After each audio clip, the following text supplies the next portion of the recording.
remember this time last year, I was so like nervous or like on edge about where I was gonna be teaching next year, who I'll be teaching next year, what district, what placement. Hey teammates, welcome back to Teaching with Tenia. Welcome back to my channel, everyone. If you are a fellow teammate, then hello, how are you?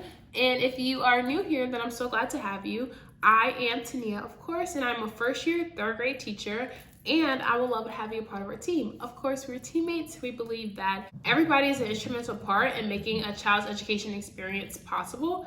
If you guys hear grunting, I have this dog beside me. My friend got a dog, and it's a beautiful pit bull, and it's in a cage right beside me. So if you hear that, just disregard. I'll show you the dog.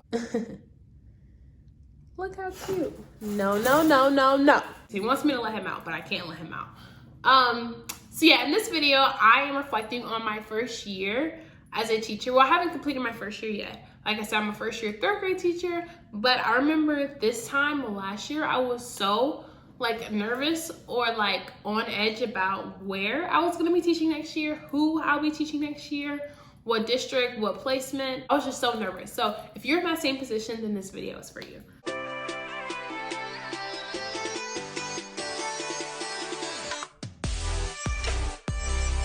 No idea like how eager or like how much anxiety is around what you're going to do after college, especially if you've majored in elementary education or early childhood education, figuring out where you're going to do. Like now you have all these skill sets, where you're going to take your talents to. I feel like it's like a draft for basketball or like a sport. No idea where you're going to go unless you like have a license or hey buddy, let's stop. We're not doing that. Go back to sleep. Okay. Don't look at me. Don't make eye contact. But what was I saying? So yeah, you have no idea where you're gonna go as a teacher or even where you would fit best. Hopefully your school or your program that you're in to be a teacher, that they have, hey, no. Hopefully they have went ahead and got you some experience so you know at least what grade level you wanna be in. But for me, my dream grade was 3rd, and I was just so nervous that I wouldn't get my dream grade. For example, I know some people are like, you don't get to choose, or it really just depends on what that district placement or school is hiring for. So I was literally on pins and needles as I was doing these job interviews. I think it's best, to be honest, to start looking or even figuring out where you want to be somewhat. Start actively looking for jobs in February, usually after January. Schools are... You're just sitting here smiling at me. Oh, bless you. So sorry. Lay down. Lay down. Sit. Lay down. He's not listening to me. I'm not his owner. But anyways, so what was I saying? Yeah, you really don't know. Bless you, baby. You done season? Bless you. Bless you. Okay. I think the dog has allergies, but I don't know. Anyways, so it's really nerve-wracking not knowing where you're gonna be. So around January, February timeframe, I would say at least narrow at least 3 to 5 places you want to be, or 5 places you can see yourself teaching at. Whether it's 5 private schools, 5 public schools, 5 charter city cyber schools, wherever you think you want to go. I would highly recommend at least getting your name out there and your application out there, because at this point in the game, unfortunately, for education majors, we are the prize. Districts need teachers left and right, especially with the massive teacher exodus. I feel like schools and districts are just looking for teachers as much as they can. My recommendation for applying or even starting the process that early is because you need to find time to figure out what works best for you. Not only where you're gonna live, teach, work, just even figure out the community around the school. It takes time to do that. For me, I knew I wanted to solidify a job in March, get an apartment in April, and then graduate in May, and then move to where I would be teaching. I wanted to go ahead and move to where I'll be teaching so that I had the summer to digest. And then if you haven't followed my channel, then you know I literally, by the grace of God, got started teaching in summer school, which was so much fun. I got to teach kindergarten for summer school with a program I'm with, and I just really got to relax and unwind and get comfortable with the space before we started in August, the space or the city or wherever you're at. So I really liked my journey that way. And I just wanted it to be as smooth as possible, because if I moved to a city and then a week later had to start teaching, like my brain would be all over the place. But listen, do what works best for you, because of course everybody's different. And I don't want you guys to like hear my story or feel like you need to, I don't want you to feel the pressure to have your story align just like mine, because at the end of the day, everybody's on their own chapter. But I was just doing that. And now looking back on it, like saying yes to a job is like a huge leap of faith. Comment down below if you want me to talk about my application process or something that you should put in your application, and what, now that I've been in it, and I've seen like what people are actually looking for when they're hiring teachers or what they're not looking for. Yeah, comment some questions down below. I'd love to answer them in a future video, of course. And go ahead and subscribe right down there, because 80% of you guys are not subscribed. Like, what? That's mind-blowing. But yes, I would love to have you a part of my channel. Anyways, so like I was saying, saying yes to a school is like a huge commitment.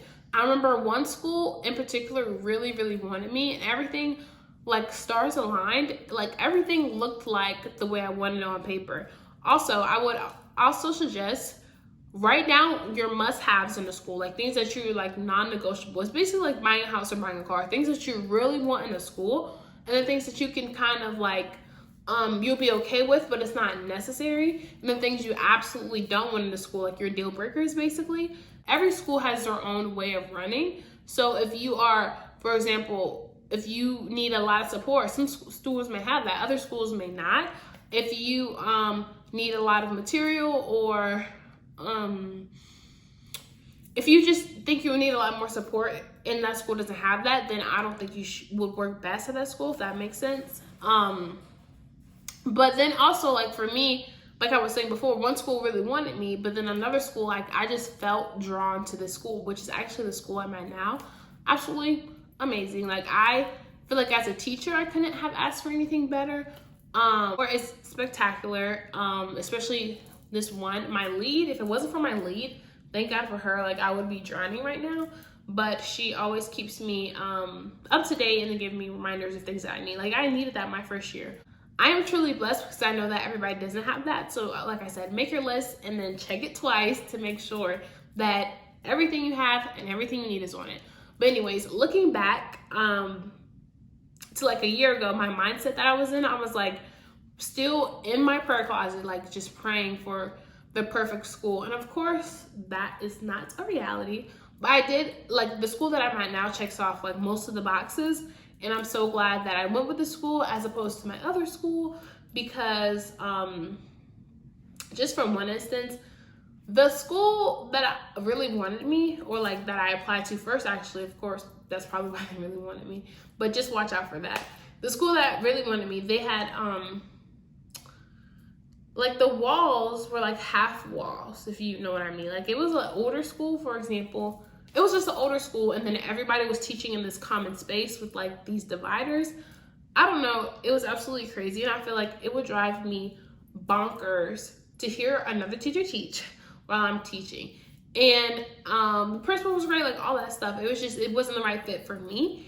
And that's why I highly suggest starting as soon as you can, because you're vetting out these schools. Like, yes, you're applying to them, but you're just as well, they're applying to you, making sure that they check all your boxes as well.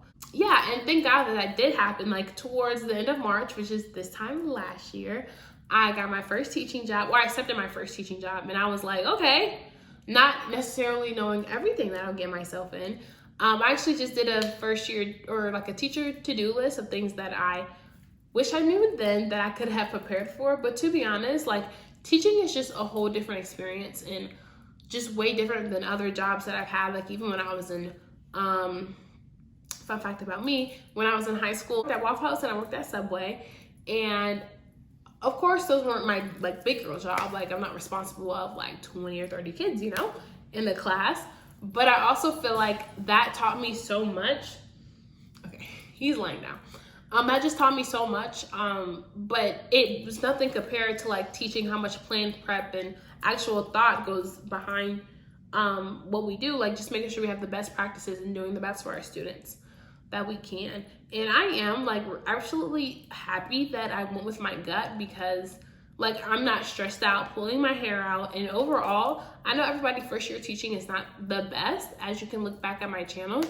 Of course I have my ups and my downs, but at the end of the day, I have no complaints about like just overall this year, or how my application process went and just my hiring process went. Like, yes, of course, you go into some things blind, like, hey, you don't know if this is gonna pop up, or you don't know about this is gonna pop up, but you just, to be honest, fight through it. And I'm so glad that I have done that. And now a year later, like, just looking back, I just want to encourage you and let you know that yes, even though you're putting in all these applications and you feel like probably all these schools presenting themselves to you because you are like a teacher, and at this point everybody needs teachers and extra bodies in the classroom to be able to teach the next generation. So you have all these schools presenting themselves to you. Make sure that you take your time, digest, to make sure that what you want in a school, that you're truly finding it, because you don't want to say yes and then have to renege on like application, or like have to take your application back, or have to say, hey, sorry, I'm actually not going to teach at your school because I found another school. So I actually had that process as well, because I was so set on this one school, but then my other school, like, I just had to make that switch. Like at the end of the last minute, I was like, hey, I'm not going to this school, I'm going to this school. But I'll tell you guys all about my application process later on, or you can watch this video. I got my first teaching job above. I'm pretty sure, yeah, I go into depth in that video. I don't want this video to be too long. Thank you guys so much for watching my educational journey. Some of you guys have been with me ever since I was student teaching in my dorm to now, as I am completed my first year of teaching. So thank you guys so much for sticking around, and I'll see you guys in my next video. Peace.